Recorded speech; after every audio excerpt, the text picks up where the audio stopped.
আসিয়ার ধর্ষকের ফাঁসি চাই, দৃষ্টান্তমূলক শাস্তি চাই। কারণ এর শাস্তি যদি আমরা এখন নিশ্চিত না করতে পারি তাহলে মানে আমরা কত সেফ ফিল করতেছি না রাস্তায়।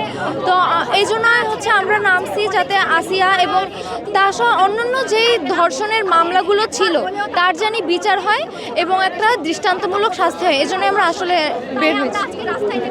সামগ্রিক আইন শৃঙ্খলা পরিস্থিতি আপনি কেমন দেখছেন, মানে কেমনটা প্রত্যাশা করেছিলেন বাংলাদেশে, আর হচ্ছেটা কেমন চলছে?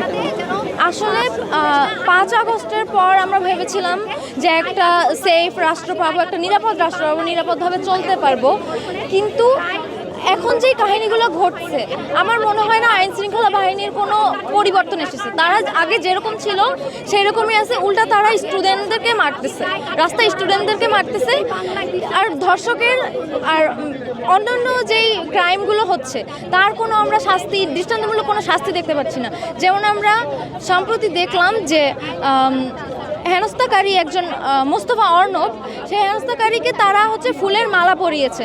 তো আমরা ধারণা করতে পারি যে ধর্ষকেরও ফুলের মালা পরাতে তারা দেরি করবে না। তো আমরা এর জন্যই দৃষ্টান্তমূলক একটা শাস্তি চাই এবং আইন শৃঙ্খলা বাহিনীর উন্নতি চাই।